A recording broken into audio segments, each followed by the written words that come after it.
Today, we will be exploring the absolutely massive, magnificent Angkor Wat.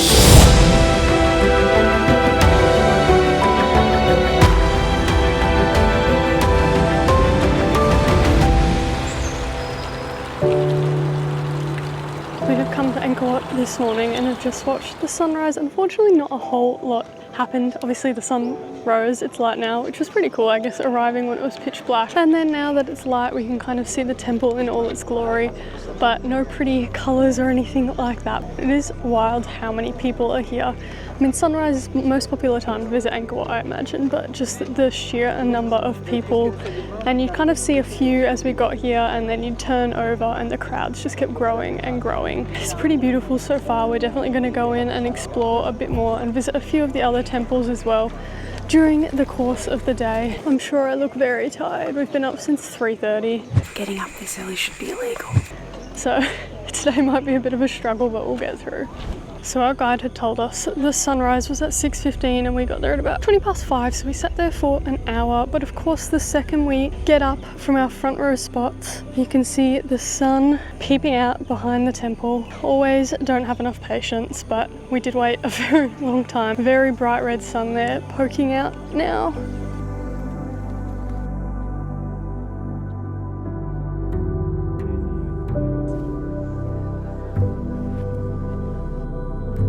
Angkor Wat is the largest religious site in the entire world, and it's a mix of Hindu and Buddhism. It's not currently used for any prayer or worship, it's more of a tourist site, but it is considered a mix. It was originally Hindu and then was taken over to be a bit of a Buddhist site. We are learning so much on this tour, and it's not even 7:30 in the morning. Did you know that Angkor Wat actually translates to city temple? So it's like the city of temples, which makes sense because it's the biggest kind of religious site in the entire world, like they said. So we're stopping off at 4 main temples today. Obviously we're at Angkor Wat right now, which is the big one. And we're about to go up these very steep looking stairs to somewhere that our tour guide recommends checking out because it's a lot cooler up top apparently and offers some pretty good views. So we booked this tour with Get Your Guide. It was about $25 each, I'm not sure. I'll put it down on the screen below. We had to buy our tickets to Angkor Wat separately, and those are the ones that cost a lot of money. You can only buy them from the website, the Angkor Wat website itself. And because we're doing a tour today, we get a tour guide, which is always really handy because we learn a lot of stuff we wouldn't otherwise know. We don't have a lot of time to research, and even if we did, you just learn fun facts you might not learn otherwise. For example, Angkor Wat is unique in a number of ways. We already talked about how it's the biggest site of worship in the entire world, but another way that this temple is unique is due to the fact that the king at the time, I think, requested it face west, I want to say, where typically most temples, I think, face east. And that is to do with how the sun rises in the east and sets in the west. And that's symbolic in that temples generally face the east because it faces the side of life. Whereas I think the king wanted this temple to face the west, so it would be more like his tomb, which I thought was really interesting. But it is now approaching about 8:10, so we're making our way back to the bus because Angkor Wat, this area is so big. You have to either get in a tuk-tuk or on a bike or in a bus to go between temples. So that's exactly what we're doing. And this next temple I'm pretty excited for because I've heard that a pretty well-known movie was filmed there.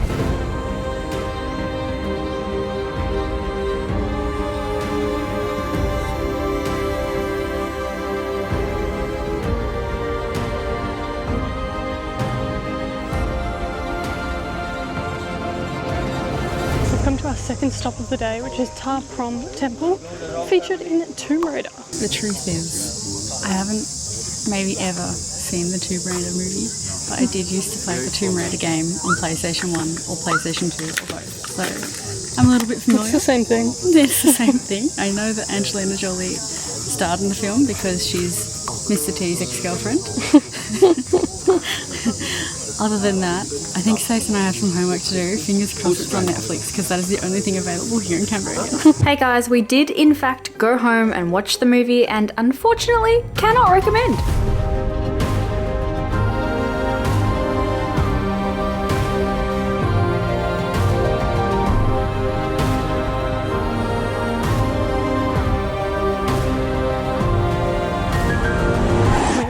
absolutely in our sweating era here in Cambodia. I don't know if you can see it, I'm dripping. It is 40 degrees every single day we are in Cambodia. Apparently April is the hottest month, who knew? It's such a random month to be the hottest month. What even season is that? But 40 degrees every single day. Fortunately, we've beat a lot of that this morning, considering we've been up 5.5 hours already. But we still do have quite a few hours left of our tour. 2 more stops after this one, and we've only just started this one. This is a lot more sweating to come, I apologise. So Mr. T just said that over here, that's what Angkor Wat actually looked like before it was restored. So most of the temples we're visiting today have been restored in some way. I think there is one, he said that is as is, maybe. But he said, yeah, it used to just look like kind of rubble, which is wild. You got a little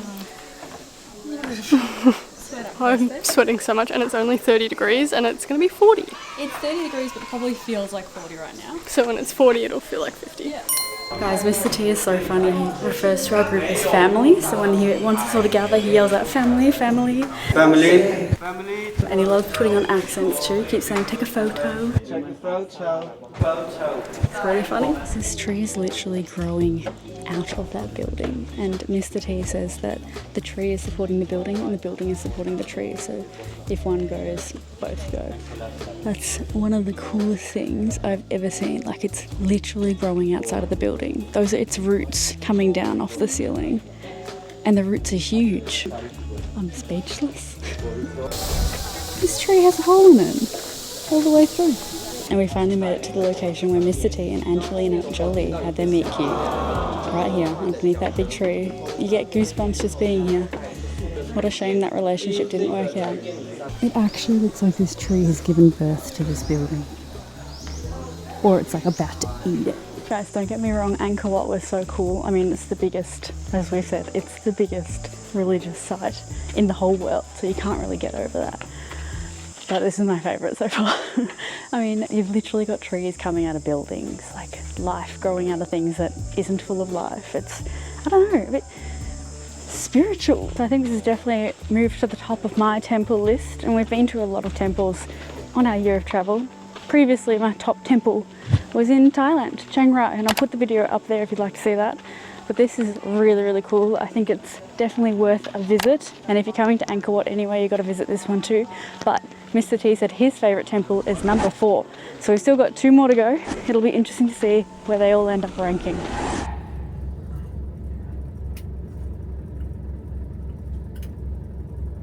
After a quick, I was going to say lunch stop, but it was at 9:30 in the morning. After a quick food stop, we're back at the 3rd temple now, Nei Temple. Now our guide was saying something cool. He was describing the 4 temples we go to today. He said Angkor Wat's described as the most beautiful. The last one we went to, that's name has escaped me, he says is amazing.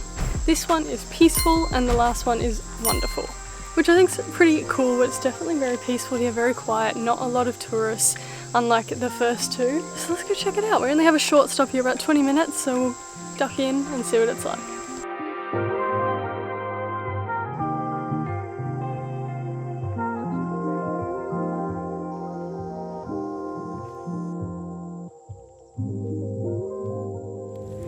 And we are actually in Siem Reap during the Khmer New Year celebrations, which kick off tomorrow. However, when you're watching this video, that video probably came out a few weeks ago, mixing things up. But Khmer New Year starts tomorrow, it runs for 4 days here in Siem Reap. We're so excited to see what sort of celebrations take place.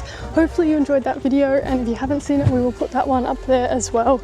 It's our first Khmer New Year. It's kind of our first big New Year celebration overseas. So we're pretty excited to check it out and see what it's like. I'm sure we had a great time. From early impressions of here at Nei Temple, I'd definitely say this is one of the ones our guide was referring to when he said it hasn't really been restored. There's definitely a lot of rubble, but bigger lying around. It definitely isn't like fully sculpted or anything like you would see at Angkor Wat. So definitely a bit more untouched, this one, which is kind of cool. Not that the others weren't cool, but I can't hear anyone else. It's so peaceful.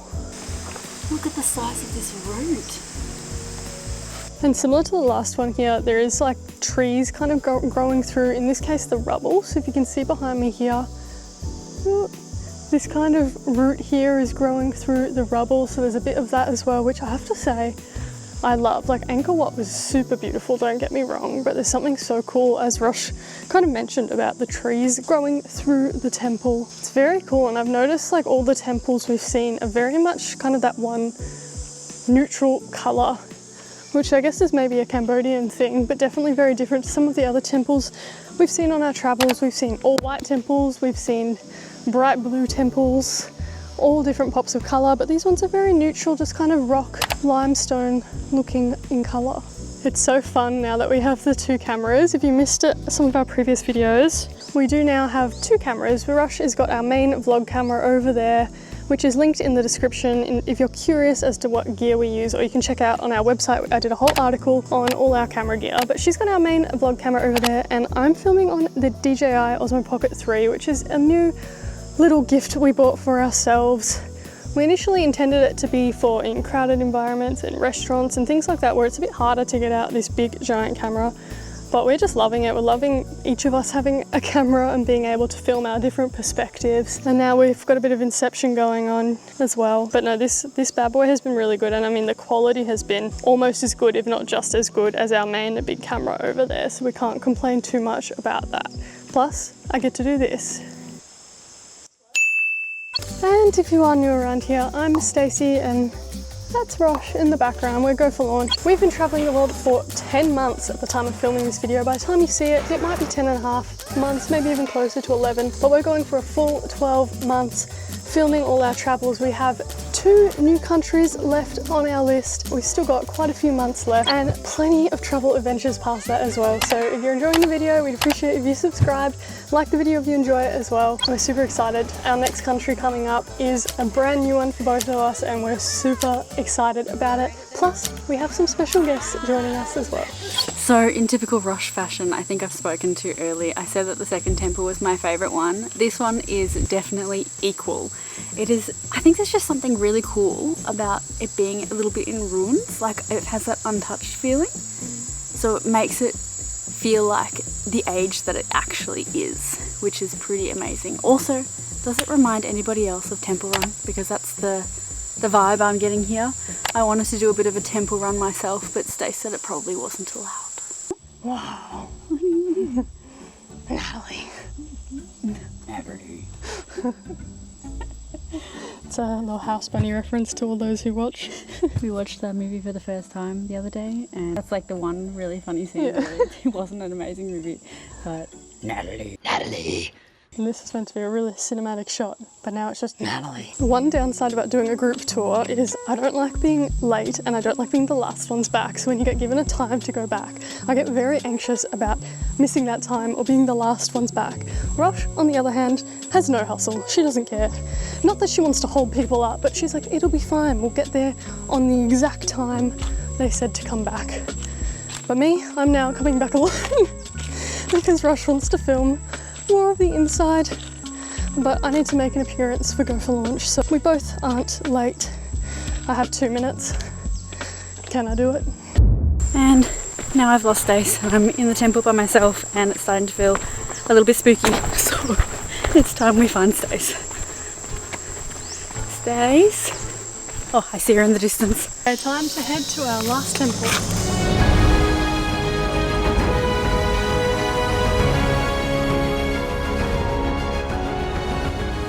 Okay family, we have made it to the 4th and final temple, which is the wonderful temple according to Mr. T. And look, it is pretty wonderful. It's very interesting. They're all unique. They're all similar, but also all very unique. This one is definitely not as like in ruins as the last 2 that we visited. And in comparison to Angkor Wat, it's obviously a lot smaller, but it's really cool to kind of walk in and around. There are little parts where it kind of feels like it's air conditioned, just with the way the wind comes through.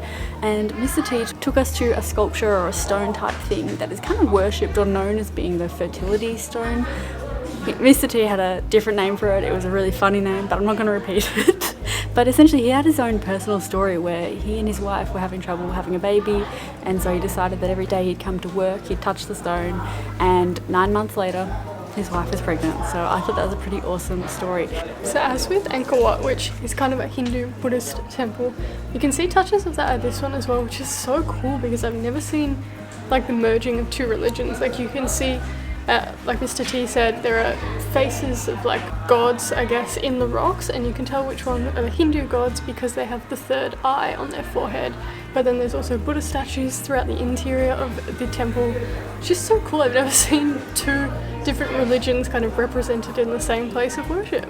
Given it's 40 degrees today, one of probably the biggest benefit is that after every single stop we get an ice cold bottle of water when we get back on the bus, plus a nice cold refreshing towel. That's seriously half the reason we booked the tour, plus the air conditioned bus. And that's all for today's tour and our time here in Cambodia. It was short and sweet, but we had such a good time, and I'm sure we'll have a good time at Khmer New Year, which again you'll have already seen. If you enjoyed the video, give it a like, subscribe to our channel if you haven't already. We'll see you in country number 20. But if you're looking for something else to watch, click over here to watch our time at Khmer New Year. And click down there if you want to see us eat our way through Ho Chi Minh City and ride motorbikes. We'll see you in the next one. Bye. Bye. Natalie.